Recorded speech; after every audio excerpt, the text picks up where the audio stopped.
오늘 우리가 읽은 본문은 예수님께서 십자가를 지시기 위해 예루살렘에 들어가셔서 마지막 제자들과의 식사를 마치고 이제 계획된 대로 대제사장들과 그리고 그들에 의해 준비된 병사들에게 잡혀가시는 장면을 기록하고 있습니다. 유다가 이미 그들과 함께 내통을 하고 나름대로의 계획을 세우고 나왔습니다. 내가 사인을 할 테니 내가 입맞추는 그가 우리가 잡아야 할 사람이다 해서 유다는 계획대로 이 일을 실천합니다. 그런데 말씀을 보면 그들은 칼과 몽둥이를 들고 나왔고 50절에 보니까 예수님을 잡으려 시도합니다. 여러분, 이게 그 당시로 들어가 보면 현실성이 있는 일이었을까요? 예수님이 3년 동안 어떤 일을 행하셨습니까? 가르치시고 전파하시고 고치시는데 사실은 사람들이 생각하기에 이게 선지자가 아니면 이런 일을 할 수가 없죠? 또는 하나님께서 보내신 자가 아니면 이런 일을 할 수가 없지요? 라고 사람들 스스로 이야기했던 수많은 기적들이 있었습니다. 떡 5개 물고기 2마리로 거기에 모여있던 사람들, 그 수가 최소한 10,000명 이상이었다는 걸 우리가 기억합니다. 그 뒤에 또 한 번 떡 7개와 물고기 2마리로 비슷한 사건을 또 하나님 주님께서 보여주셔서 죽은 자가 살아나는 걸 현장에서 목격을 하기도 하고, 여러분, 예수님이 어떤 분이신가 하는 것에 대해서는 적어도 대부분의 사람들이 이해하고 있었고 그분의 능력이 어떠한가도 알고 있었습니다. 그분을 잡으러 가는 겁니다. 어떻게 계획을 했어야 맞을까요? 병사들 몇 명 데리고 칼하고 몽둥이 들고 나오면 예수님을 잡을 수 있었을까요? 사실은 이 상황 자체가 굉장히 이제 웃기는 상황입니다. 이걸로 예수님 잡는 거? 야, 이걸로는 안 돼 라고 했어야 정상이죠. 그런데 제자들도 위기의식을 느꼈습니다. 베드로가 칼을 빼어서 대제사장의 종이었던 말고의 귀를 내리쳐 귀가 떨어졌습니다. 자, 이 상황에서 예수님이 말씀을 이렇게 하십니다. 자, 53절.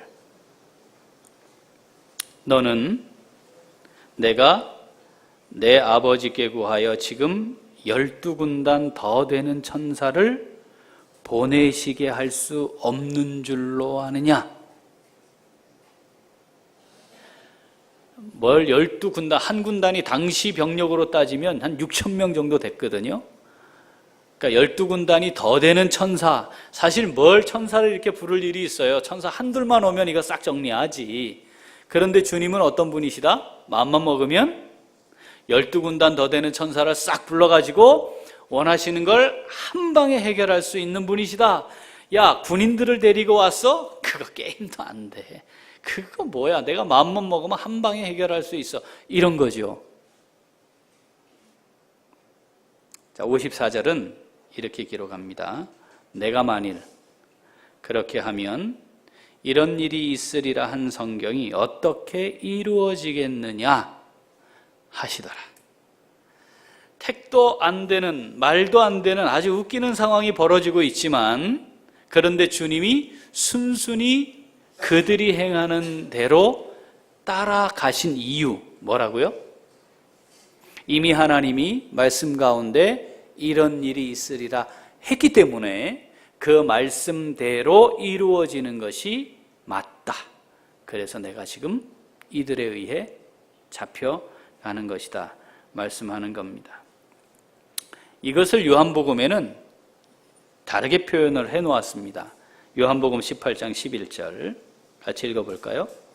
예수께서 베드로더러 이르시되 칼을 칼집에 꽂으라. 아버지께서 주신 잔을 내가 마시지 아니하겠느냐 하시니라. 자, 지금 이 상황은 하나님의 계획 속에 내가 마시도록 하나님이 주신 것이기 때문에, 그죠? 말도 안 되는 상황이지만 이 상황을 내가 아주 쉽고 간단하게 해결해 버릴 수 있지만, 하나님 아버지께서 마시도록 한 잔을 지금 마시는 것이 내가 당연히 해야 할 일이다 라고 말씀하신 겁니다. 우리는 지금까지 주님이 이 땅에 오셔서 주님을 따라가는 제자들을 향해 어떻게 살아가야 하는지에 대해 삶의 모범을 보여주셨고, 그 모범을 따라 살아가는 우리는 어떻게 살아가야 할지에 대해 말씀을 살펴왔습니다. 이제 마지막 주제입니다. 절제. 감을 잡으셨겠지만 성령의 열매의 흐름과 지금 같이 왔고, 이제 절제에 대해서 말씀을 살피려고 합니다. 이 마태복음 26장의 이 마지막 부분, 요 상황은 절제라는 것이 무엇인지를 아주 정확하게 보여주고 있는 모범입니다. 여러분, 절제하면 어떤 느낌이 딱 듭니까? 절제? 뭘? 안 하는 거, 그죠? 금하는 거, 좀 나로부터 뭘 좀 밀어내는 거, 나와 분리시키는 거, 이런 개념이 강하지만 성경이 말하고 있는 절제는 금하는 것과 동시에 하는 것입니다. 어떻게 하느냐의 문제로 절제를 접근합니다. 그래서 원래적 의미도 자기 통제입니다. 제가 국어사전에도 한번 찾아봤습니다. 이게 어떤 의미인지. 그랬더니 국어사전도 정도를 넘지 않도록 알맞게 조절하거나 제어하는 것이다. 요 정도까지라고 하는 기준을 만들어 놓고 그게 넘어가지 않도록 조절하고 제어하는 것이다. 그럼 전제는 뭐예요? 안 하는 거에 있는 거예요? 아니고 하는 거에 있는 것입니다. 그리고 어떻게 해야 하느냐에 초점을 맞추는 것이 절제라는 것이고, 주님이 지금 이 26장의 기록을 통해 그 정도의 기준이 뭐여야 하는지, 그렇죠? 또 뭘 기준으로 조절하고 제어해야 하는지를 말씀하신 거죠. 기준은 뭡니까? 정도는 하나님의 말씀, 하나님의 계획, 하나님의 뜻, 이것이 기준이고 정도가 되어서 그것대로 행하는 것. 내가 하고 싶은 것도 있고 할 수 있는 것도 있지만 그것이 하나님의 뜻과 계획에 부합되는 것인가를 살피고 하는 것, 그것이 절제라고 하는 것임을 오늘 우리에게 잘 보여주신 겁니다. 자, 이 주님이 보여주시는 삶의 모범인 절제, 자, 이 주님의 모범을 따라 살아가는 절제하는 성도들의 삶에 대해 오늘 우리에게 주시는 하나님의 음성을 함께 듣고자 합니다. 자, 주님의 삶의 모범을 따라 절제하는 성도들의 삶은 어떻습니까? 첫째, 다시 한번 첫째, 하나님의 뜻을 기준으로 분별합니다. 여러분, 내가 어떤 행동을 했다 하면 그 행동은 내가 어떻게 생각하는가를 반영한 겁니다. 또 하나, 내가 무엇을 가치 있게 여기고 있는가를 표현한 겁니다. 내가 하는 행동은 아이고 아닌데요? 나는 그게 아닌데요? 보여준 행동은 그러한데 종종 나는 그렇게 생각하지 않는데요 하는 경우들이 있습니다. 이건 자기에게 속은 겁니다. 내가 어떻게 행동하느냐를 통해 나는 이걸 가치 있게 여기고 있습니다라고 하는 걸 표현하는 거죠. 그러면 다시 원점으로 돌이켜보면 내가 어떤 생각을 하고 사느냐와 내가 무엇을 가치 있게 여기느냐에 따라 내 삶의 모습이 보여지게 되어 있습니다. 그러니까 내가 어떤 삶을 살아가야 하는지에 대해 깊이 생각을 한다면 먼저 뭘 점검해야 합니까? 내가 어떤 생각을 하고 살고 있는지, 그리고 나는 무엇을 가치 있게 여기고 있는지를 먼저 살펴보아야 합니다. 아, 행동을 이렇게 하면 안 되는구나, 이렇게 행동해야 되겠구나, 단편적으로 보여지고 있는 행동을 바꾸어야 하는 것이 아니고 나의 사고체계와 가치 기준이 무엇인가를 잘 살피는 것이 중요합니다. 로마서 12장 2절, 우리 잘 알고 있는 말씀인데 이 말씀을 그래서 우리는 늘 묵상하며 살아야 합니다. 읽어보죠. 너희는 이 세대를 본받지 말고 오직 마음을 새롭게 함으로 변화를 받아 하나님의 선하시고 기뻐하시고 온전하신 뜻이 무엇인지 분별하도록 하라. 아멘. 자, 절제가 하나님의 뜻을 기준으로 하여 어떻게 하는가의 문제라고 하면 분별해야 되겠죠. 뭘 분별해야 돼요? 하나님의 뜻이 무엇인지를 먼저 분별할 수 있어야 합니다. 그 뜻을 분별해야만 절제하는 삶을 살아갈 수 있습니다.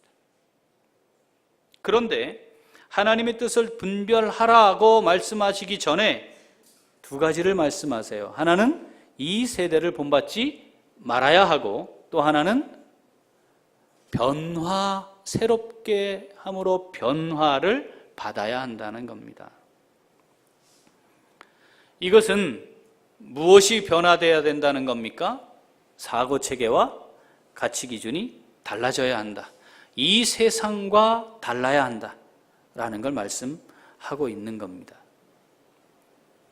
우리 교회는 지금 인문학교실로 역사문화교실, 그리고 이제 이번 주에 설명회를 마치고 기독교 고전교실을 합니다. 이것을 하는 이유는 바로 사고체계와 가치 기준을 영적 원리, 신앙적 원리, 성경적 원리에 따라 바르게 세워보자는 것입니다. 제가 15년 동안 20대 초반의 젊은 청년들과 수만 명의 청년들을 거치며 살았습니다. 그런데 그때 제가 가지게 된 고민과 갈등이 있었어요. 그게 뭐냐면, 교회 생활을 엄마 뱃속부터 한 아이들의 상당수를 만났고, 교회 학교부터 교회를 다니는 청년들을 만났습니다. 그런데 그 아이들이 20대 초반에 대학을 입학하고 자기 인생, 설계한 인생을 따라 살아가는 가장 중요한 시기를 지나고 있는데, 왜 이 대학을 선택했고, 왜 이 전공을 선택했고, 앞으로 내가 무엇을 해야 될지에 대해 전혀 답이 없는 채로 살고 있다는 겁니다. 너의 인생에 대해 한번 생각해 보았느냐? 하나님이 너 인생을 통해 뭘 하기를 원하시는지 생각해 봤느냐? 네가 지금 무엇이 되고자 하는데 그렇게 되고자 하는 이유가 하나님과 어떤 관계가 있느냐?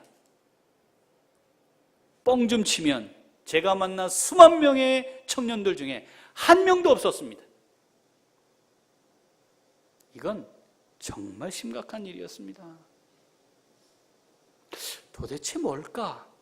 왜? 엄마 뱃속부터 교회를 다니기 시작해서 하나님과의 인격적 교통이 있었다면 도대체 인생의 주권자이신 하나님과 왜 아무것도 연결되지 않은 채 여기까지 올 수 있었을까? 이건 도대체 뭘까? 이 세대가 그러합니다. 하나님이 없이 살아야 하죠. 하나님이 있으며 사는 건 매우 불편한 일이 되는 겁니다. 뭔가 내 삶이 구속받는 듯한 느낌도 갖게 됩니다. 그러니까 하나님이 없어야 편안한 것을 경험하기 시작했죠. 그러다 보니까 내 삶 앞에 놓여 있는 상황을 어떻게 생각하고 판단해야 되는지 그 능력이 사라져 버렸어요. 아, 이건 정말 가치 있는 것이구나. 판단하는 능력도 사라져 버렸어요. 뭐만 하면 돼요? 성적 올리기만 하면 돼요. 그렇게 해서 성인이 되어서 여전히 삶의 자리에는 서 있지만 그곳에 하나님이 사라져버린 상태를 경험하게 되는 거죠. 짐 로저스라고 하는 세계적인 투자가가 한국에 왔답니다. 이분이 다른 투자가와 다른 것이 뭐냐면 이 사람은 직접 3년 동안 전 세계를 직접 그 현장을 가서 보고 그곳에 살고 있는 사람들을 만나보고 그리고 투자할 것인지 아닌지를 결정하는 그런 사람이랍니다. 그래서 굉장히 성공한 투자자로 이름이 있고 대한민국에 왔기 때문에 제가 한번 소개했었죠. 명견말리에 출연을 해서 2번에 걸쳐서 강연을 했습니다. 대한민국은 투자지로서는 어떻습니까? 투자지로서 매력이 없다. 그 이야기 중에 핵심적인 내용을 언론사 기자들과 인터뷰하는 중에 이야기를 한 부분이 있습니다. 자, 그거 한번 같이 보겠습니다.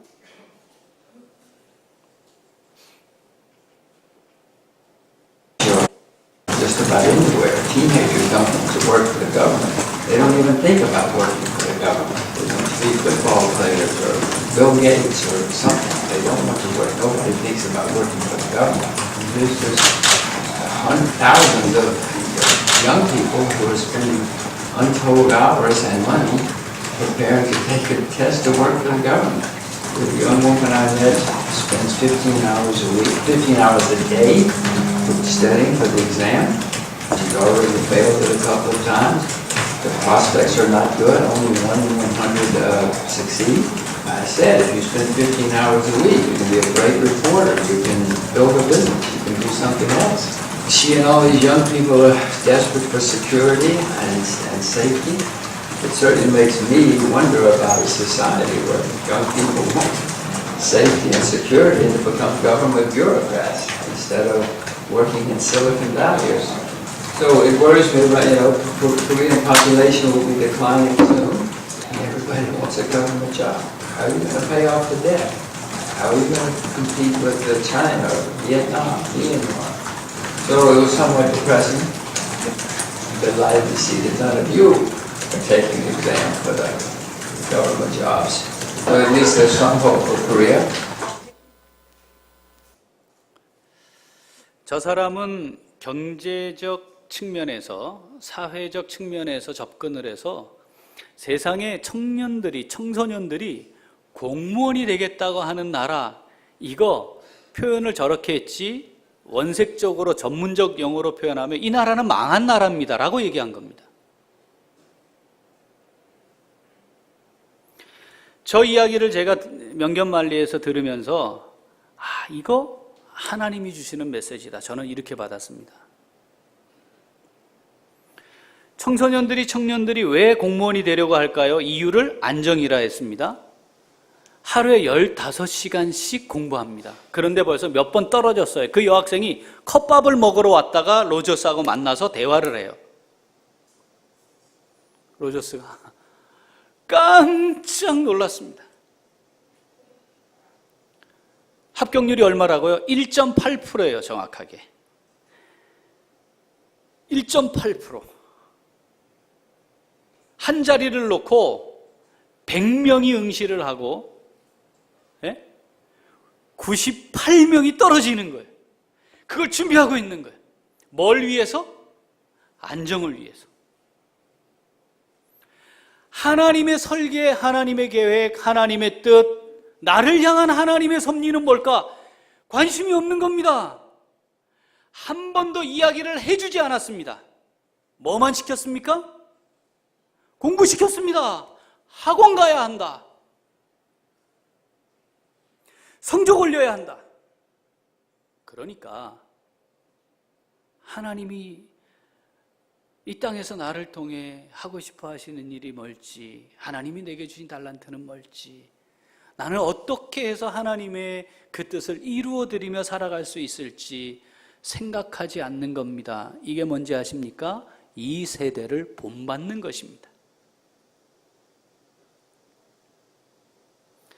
마음이 새로워질 일이 없죠. 새로워지면 큰일 난다는 생각을 합니다.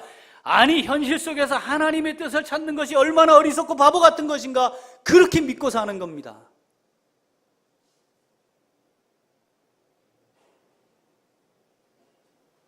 나를 향한 하나님의 선하시고 기뻐하시고 온전하신 뜻이 뭘까? 이게 분별이 안 되니까 절제하지 못해요. 예배고 믿음이고 신앙이고 다 필요 없어요. 뭐해요? 학원으로 가는 거예요. 이게 뭐예요? 절제하지 못하는 거예요. 믿음이고 말씀이고 기도고 다 필요 없어요. 회사가 하라는 대로 회식의 자리에 또는 내가 여기서 어떻게 사람들에게 인정받아야 할까를 위해 달려가는 거예요. 어떻게 하면 조금 더 많은 돈을 소유하고 얻을 수 있을까? 어떻게 하면 조금 더 여유 있고 안전하고 안락한 생활을 할 수 있을까에 초점을 맞추는 겁니다. 그러니까 절제할 수 없어요.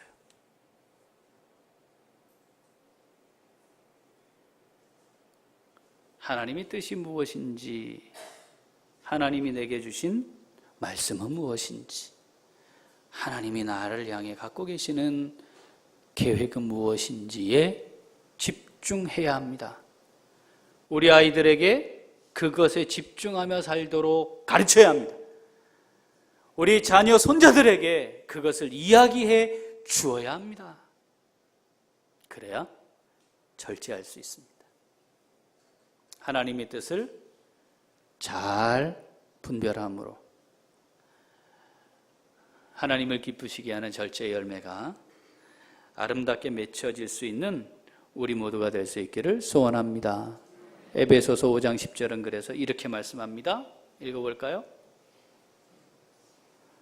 주를, 에베소서 5장 10절,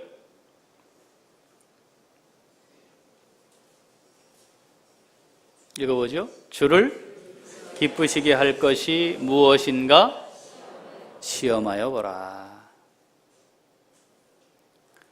하나님을 기쁘시게 할 것이 뭘까? 어떻게 하면 기쁘시게 하는 것일까? 이렇게 하면 하나님 기뻐하실까? 여러분 잘 살펴서 하나님의 뜻을 잘 분별하고 멋진 절제 열매가 풍성해지는 우리 모두가 될 수 있기를 소원합니다. 자, 둘째. 다시 한번 둘째. 자, 절제하는 삶을 살아가는 성도들은 지혜를 따라 행합니다. 여러분, 지혜로움은 동서고금, 남녀노소, 또 신앙을 가졌느냐 가지지 않았느냐 이걸 다 초월해 모든 사람들이 추구하는 바입니다. 지혜롭기를 원하죠. 그런데 자, 일반적으로 지혜가 지식에 기반을 두는 것이라고 오해를 합니다. 많은 지식이 생기면 그만큼 지혜로울 거라고 생각하는 거죠. 그런데 사실 그렇지 않습니다. 여러분, 선조들의 지혜 이런 얘기 들어보지 않으셨습니까? 지금 뛰어난 과학기술, 문명으로 설명하지 못하는 수많은 것들이 남아 있습니다. 그분들이 지금보다 지식이 많았나요? 그렇지 않습니다. 우리 어르신들 저희들보다 훨씬 지혜롭거든요. 그런데 우리보다 지식이 많았습니까? 그렇지 않습니다. 그러니까 지식이 있으면 지혜가 없어지는 게 아니기 때문에 지식이 있는 것이 나쁘진 않지만 그러나 지식을 많이 습득하는 것이 꼭 지혜로운 삶을 살게 하는 근거는 아니라는 겁니다. 자, 지혜와 분별력은 항상 짝을 이루고 등장합니다, 성경에. 그래서 우리가 수요일에 지금 잠언 말씀을 쭉 나가고 있는데 잠언 말씀에 중요하게 등장하는 단어, 짝을 이루는 단어가 지혜와 명철인데 이 명철이라는 단어가 분별력입니다. 그러니까 지혜가 있어야 분별을 제대로 할 수 있고 분별력이 있어야 절제하는 삶을 살 수 있죠. 결과적으로 절제하는 성도들의 삶은 곧 지혜를 따라 행하는 것이라 할 수 있습니다. 잠언 3장 13절부터 18절 한번 읽어보겠습니다.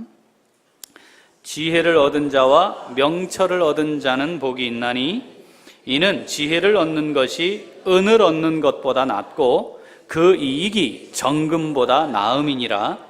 지혜는 진주보다 귀하니 내가 사모하는 모든 것으로도 이에 비교할 수 없도다. 그의 오른손에는 장수가 있고 그의 왼손에는 부귀가 있나니 그 길은 즐거운 길이요 그의 지름길은 다 평강이니라. 지혜는 그 얻은 자에게 생명나무라. 지혜를 가진 자는 복되도다. 아멘.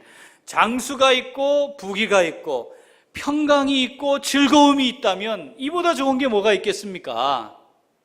사실은 우리가 인간적으로 그걸 어떻게든 조금이라도 더 얻어볼까 해서 막 그냥 하여튼 공부해라 뭘 많이 가지도록 하려고 하는 거 아니겠습니까? 그런데 이 장수와 부귀가 있고 즐겁고 평안한 길을 가게 만드는 것, 그게 뭐라고요? 지혜로움에 있다고 말씀하는 겁니다. 은이나 정금을 좋아하십니까? 더 좋고 많은 소유들 기뻐하십니까? 그것보다 더 사모할 만한 것으로 비교할 수 없는 것이 지혜다라고 말씀하는 겁니다. 여러분 지혜로우십니까? 목사님 저는 그래도 상당히 지혜로운 것 같습니다. 지혜롭기를 원하십니까? 그렇죠. 여기는 아멘 해야죠. 지금 28번 아멘 안 했는데 지혜롭기를 원해야죠. 그렇지 않습니까? 그죠? 지혜로운 것, 지혜로울 수 있는 것. 그럼 어떻게 할 수 있을까 말이죠. 고린도전서 10장 23절 읽어봅니다. 모든 것이 가하나 모든 것이 유익한 것은 아니요 모든 것이 가하나 모든 것이 덕을 세우는 것이 아니니. 자, 지혜롭다는 것은 이 일이 어떤 의미를 지니느냐를 잘 확인하고 분별해서 행동하게 만듭니다. 보통 사람들은 이건 해도 되는 일이야 그러면 합니다. 그런데 하나님의 원리는 뭐예요? 이게 정말 유익한 건지를 살펴라는 거예요. 그것뿐 아니라 어때야 된다? 덕을 세우는 것인가를 살펴야 한다. 이것을 분별하는 것이 지혜거든요. 할 수 있는 일이죠. 해도 되는 일이죠. 그런데 이게 덕을 세우지 못하는 일일 경우가 많단 말이죠. 지혜는 뭡니까? 그럴 땐 삼가는 겁니다. 지금 내가 이걸 안 해도 되는 일인데 하면 더 피곤하고 힘들고 어려운 일인데 그런데 이것이 유익을 끼치는 일이고 덕을 세우는 일이다 라고 분별하는 지혜는 어떻게? 그 일을 하게 하는 것이죠.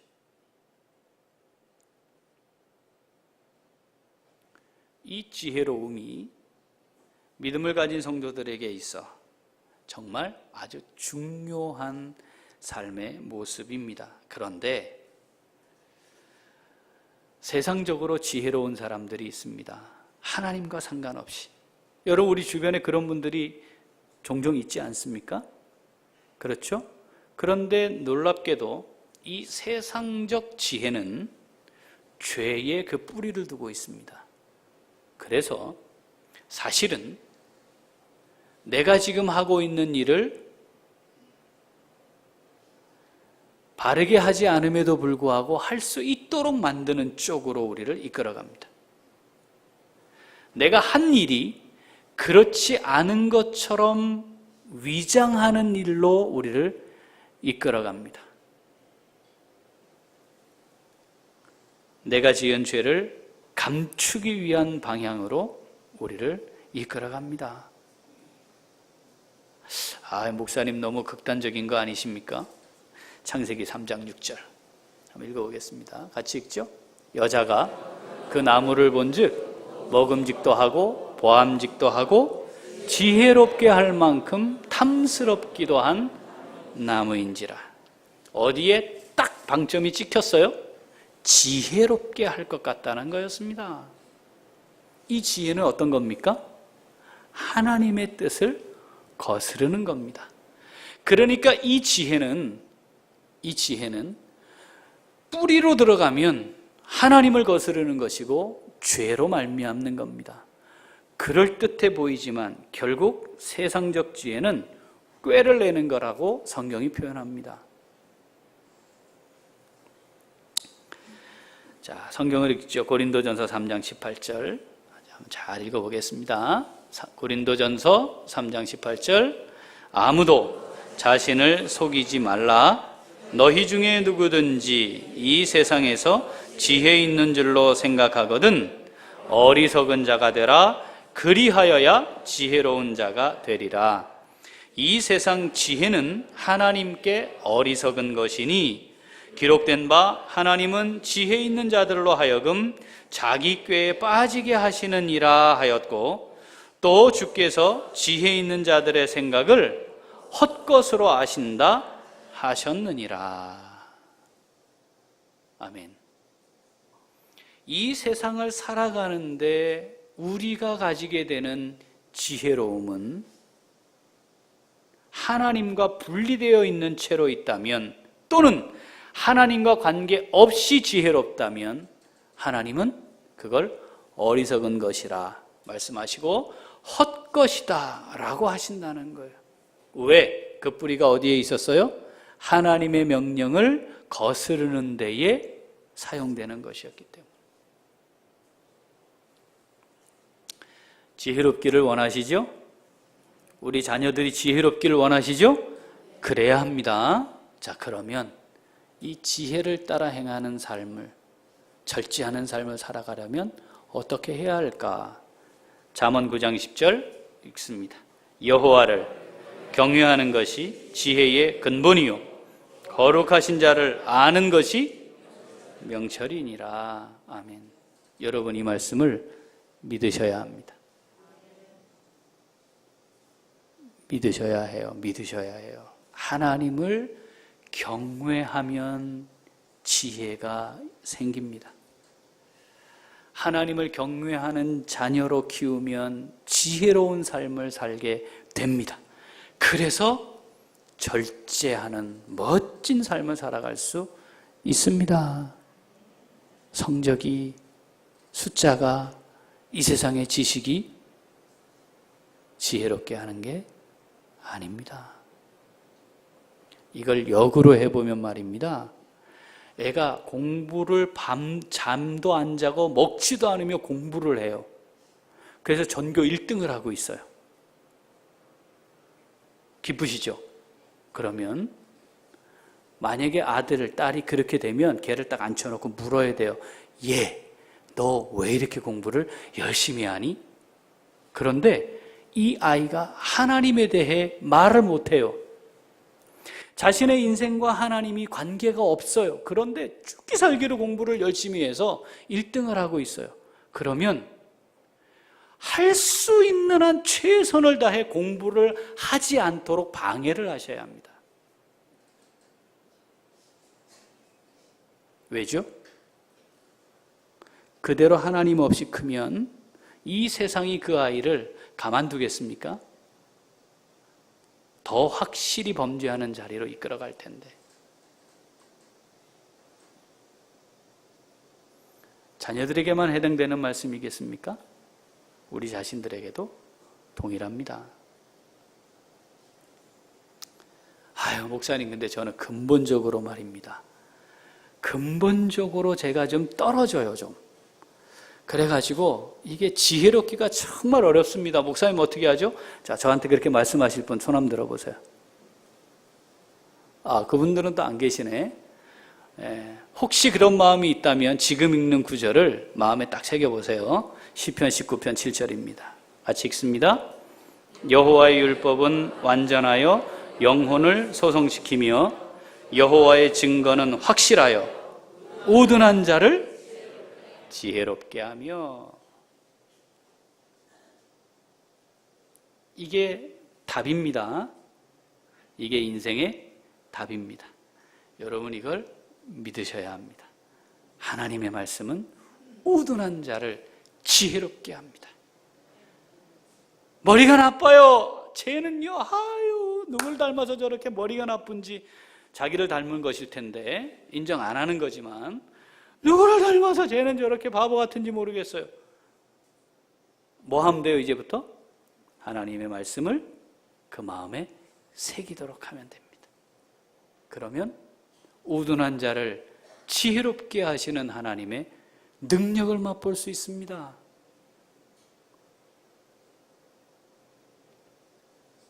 자, 절제하는 것이란 하지 않는 것이 아니고 하는 겁니다.